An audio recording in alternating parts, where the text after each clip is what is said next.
రెండు చేతులు ఎత్తి హృదయపూర్వకంగా యేసయ్యకి స్తోత్రం చెల్లిద్దాం. హల్లెలూయా, హల్లెలూయా, హల్లెలూయా, స్తోత్రం. ఎలా మరువగలనయ్యా నీ ప్రేమను, ఎలా విడవగలనయ్యా నీ సేవను, ఎలా మరువగలనయ్యా నీ ప్రేమను, ఎలా విడవగలనయ్యా నీ సేవను. యేసయ్యా, యేసయ్యా, యేసయ్యా, నా యేసయ్యా, యేసయ్యా, యేసయ్యా, నా యేసయ్యా. ఆత్మీయులే నన్ను ఆదరించలేదు, ప్రేమించువారే వెలివేసినారు. ఆత్మీయులే నన్ను ఆదరించలేదు, ప్రేమించువారే వెలివేసినారు. ఆదరించావు, ప్రేమించావు, అన్ని వేళలా నాకు తోడు నీవయ్యావు, అన్ని వేళలా నాకు తోడు నీవయ్యావు. దేవునికి స్తోత్రం. హల్లెలూయా. మరి ఇది నాన్న దేవుని యొక్క వాక్యం. మనందరం కూడా చూసుకుందాం. ఒక 10-15 నిమిషాల్లో మరి గ్రీటింగ్స్ అందించమన్నారు. అలాగే నిన్న సూర్యత అంటే కూడా మరి అడిగారు. లూకాసు సువార్త 1వ అధ్యాయంలో ఏమండి మనం చూస్తే లూకాసు సువార్త 1వ అధ్యాయంలో మరియతో ఒక దేవదూత ఒక అద్భుతమైనటువంటి మాట మాట్లాడుతుంది. దయాప్రాప్తురాల నీకు శుభము. 28వ వచనం చూస్తే ఆ దూత లోపలికి వచ్చి ఆమెను చూచి, దయాప్రాప్తురాల నీకు శుభము, ప్రభువు నీకు తోడే ఉన్నాడని చెప్పాను. ఆమె ఆ మాటకు బహుగా తొందరపడి ఈ శుభవచనం ఏమిటో అని ఆలోచించుకునిచుండగా దూత, మరియా భయపడకు, నీవు దేవుని వల్ల కృప పొందితివి. దేవునికి స్తోత్రం. హల్లెలూయా.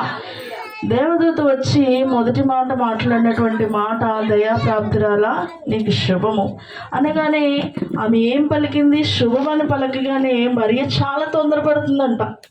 చాలా తొందరపడి ఆమె అనుకుంటుంది ఏంటి ఆ శుభవచనం ఏమిటో అని ఆలోచించుకుంటుందంట. మనం కూడా దేవుడు దీవిస్తాడు, ఆశీర్వదిస్తాడు, క్షేమం ఇస్తాడు, అభివృద్ధి పరుస్తాడు, ఏమండి విస్తరింపచేస్తాడు, ఇవన్నీ మాటలు ఆలకిస్తాం కదా.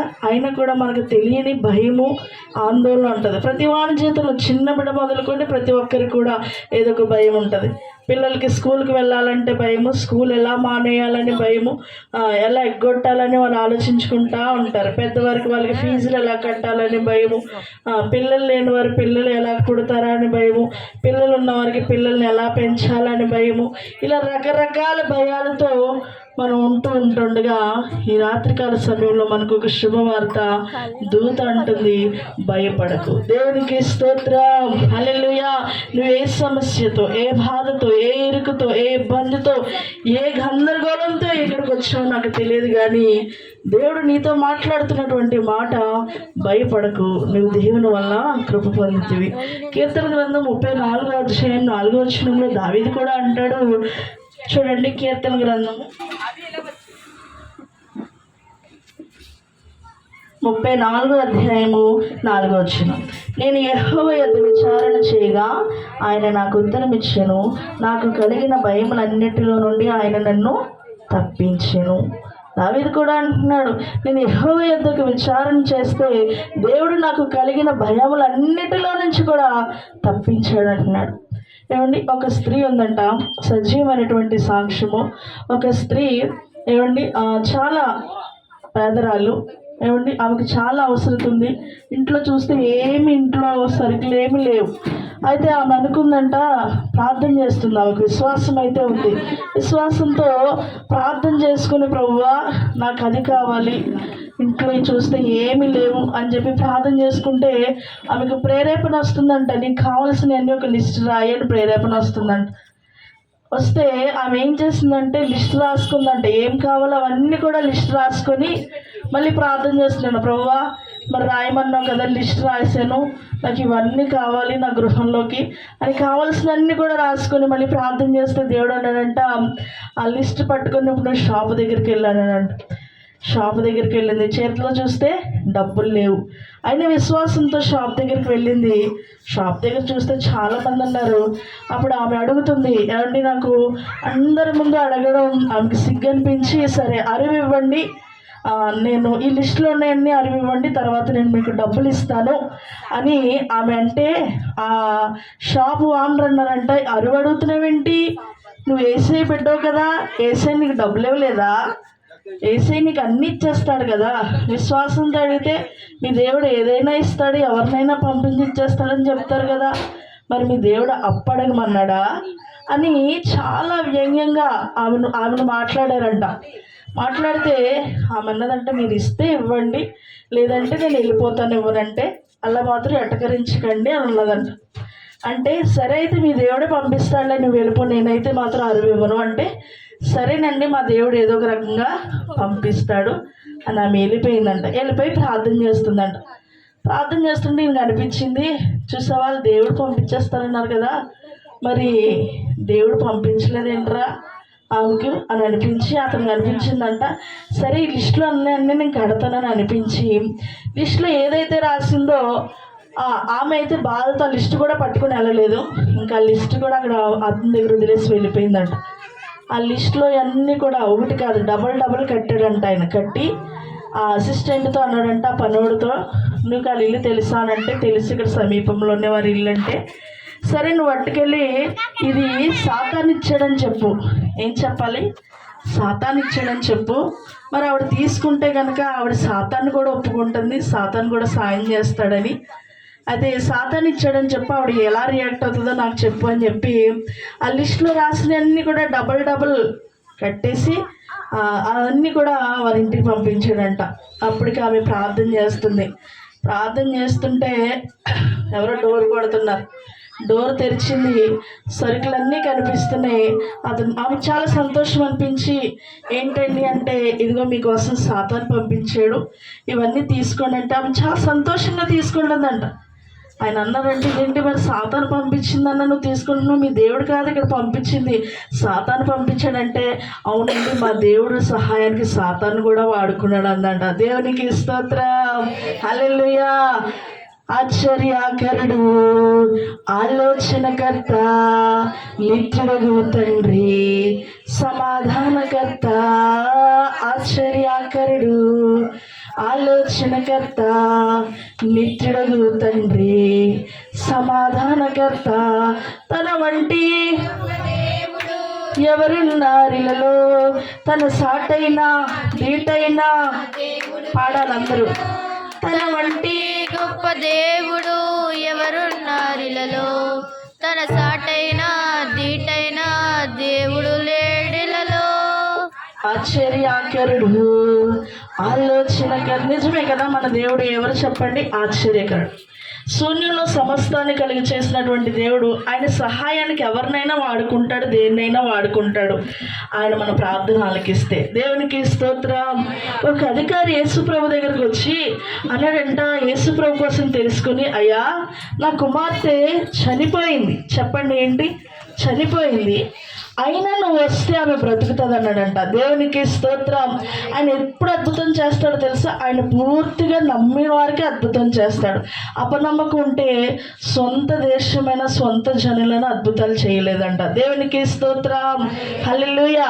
ఆ అధికారి యేసుప్రభుని పరిపూర్ణంగా నమ్మాడు.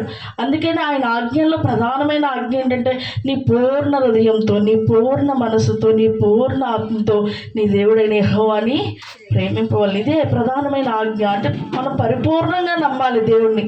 అప్పుడు ఆయన మనకు అన్ని విషయాల్లో సహాయం చేస్తాడు.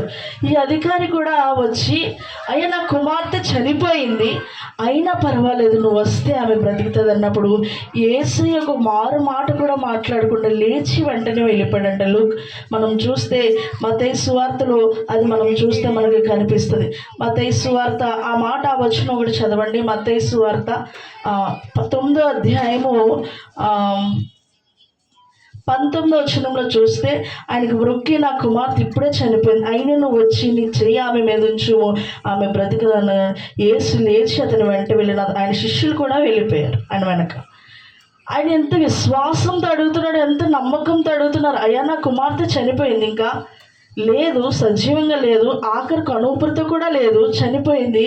అయినా పర్వాలేదు, నువ్వు వచ్చి ఆమె మీద ఉంచితే జనసమూహం అందరూ కూడా నవ్వుతున్నారండి. యేసుప్రభు వచ్చి ఇప్పుడు స్వస్థపరుస్తాడా? స్వస్థపరచడానికి ఏమన్నా కుంటివాడా, గుడ్డిదా, లేదంటే మంచం మీద ఏమన్నా ఆమెకు పరిచర్య చేస్తారా? ఆమె ఆల్రెడీ చనిపోయింది. జనసమూహంతో ఆయన అన్నాడంట, లేదు ఆ కుమార్తె బ్రతికిందంటే వారందరూ కూడా అపహసించారంట, వారందరూ కూడా నవ్వారంట. ఏంటి, ఈయనకేమన్నా పిచ్చా? ఆమె ఆల్రెడీ చనిపోయింది. పిల్లని గ్రోవులు వాయించేవారు కూడా అందరూ వచ్చేసారు, గొళ్ళు చేసేవారు అందరూ కూడా వచ్చేసారు. జనసమూహం అందరూ అంటున్నారు ఆమె చనిపోయిందని, కానీ నా యేసయ్య అంటున్నాడు ఆమె బ్రతికిందని. దేవునికి స్తోత్రం, హల్లెలూయా. జనసమూహాలు అంటున్నటువంటి మాట యేసయ్య ఆలకించలేదు, జనసమూహాలు అంటున్నటువంటి మాట యేసయ్య పట్టించుకోలేదు, కానీ యేసయ్య భవిష్యత్తు చూస్తున్నాడు. దేవునికి స్తోత్రం, హల్లెలూయా. మా చిన్నతనం నుంచి కూడా చూస్తున్నాం మేము సూర్యత ఆంటీని. మరి చాలా కష్టపడి ఆమె పిల్లలు చాలా చిన్న పిల్లలు, 2nd క్లాస్ 1st క్లాస్ అనుకుంటా, మేబీ వాళ్ళ నాన్నగారు చనిపోవడం, చాలా చిన్న పిల్లలు. కానీ మేము ఎప్పుడు కూడా, నేను ఇప్పటికీ ఆంటీ ఎప్పుడు పడుకొని ఉండడం చూడలేదు, ఎప్పుడు కూడా కష్టపడటమే. అంత చిన్న పిల్లలు పెట్టుకొని తన నడుము కట్టుకొని పెంచింది వాళ్ళని. నిజంగా దేవుడు వారిని విడిచిపెట్టలేదు.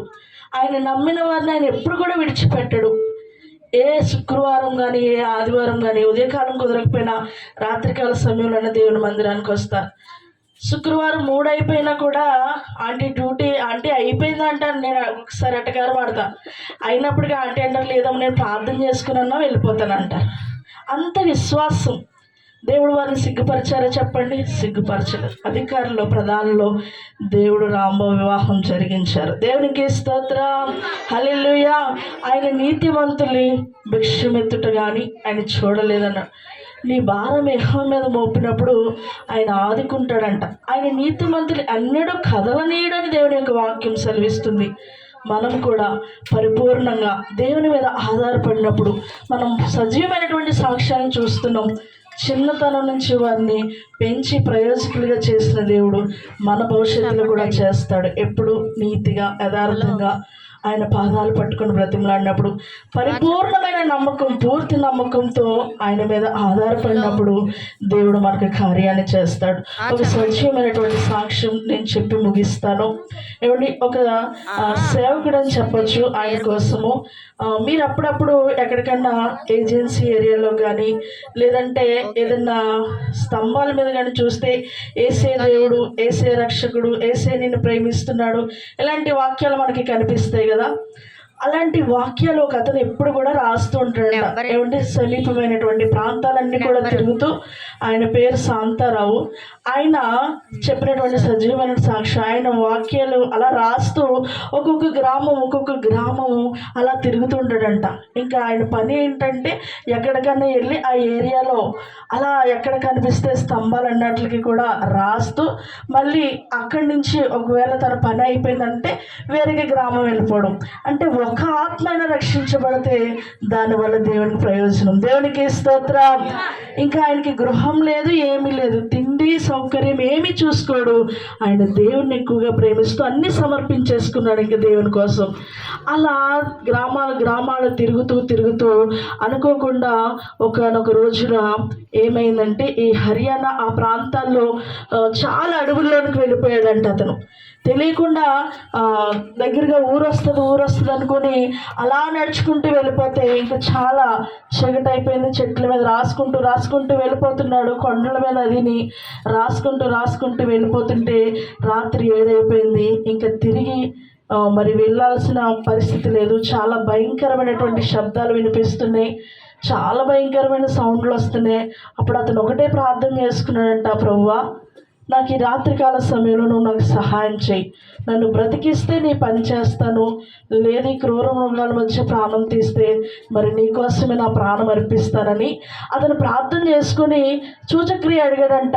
తన చుట్టూ కూడా ఒక కర్రతో ఒక బోర్డర్ గీసుకొని, యేసయ్య మరి ఎటువంటి క్రూర మృగం కూడా ఈ బోర్డర్ దాటి రాకూడదు, నువ్వే నీ రక్షణ కవచం నాకు అనుగ్రహించని అతను ప్రార్థన చేసుకుని ఒక బోర్డర్ గీసుకొని చాలా హ్యాపీగా పడుకుని పోయాడంట.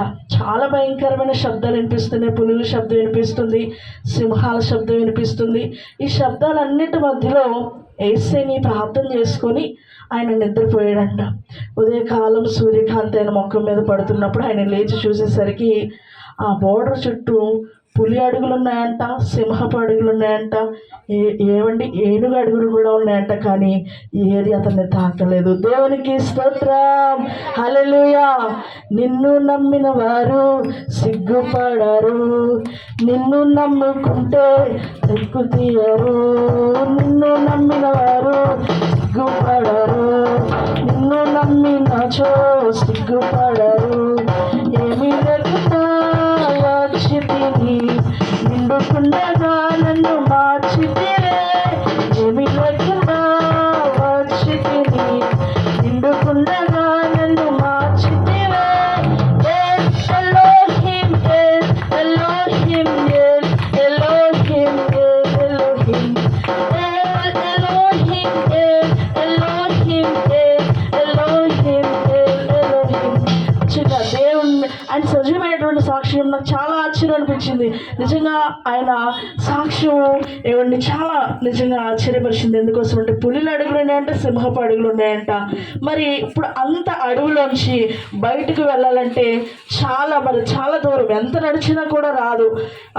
అయితే అతను అనుకున్నాడంట, ప్రభువా నీ చిత్తమైతే నన్ను ఈ అడవుల్లోంచి బయట పాడేస్తే ఈ సజీవమైనటువంటి సాక్ష్యం అందరికీ కూడా నన్ను చాటుతాను అనుకున్నప్పుడు ఆ ప్రాంతంలో ఒక జీప్ కూడా రాదు, ఒక సైకిల్ కూడా రాదు. అంత భయంకరమైనటువంటి అడవులో ఒక కారు అటువైపు వెళ్తుందంట.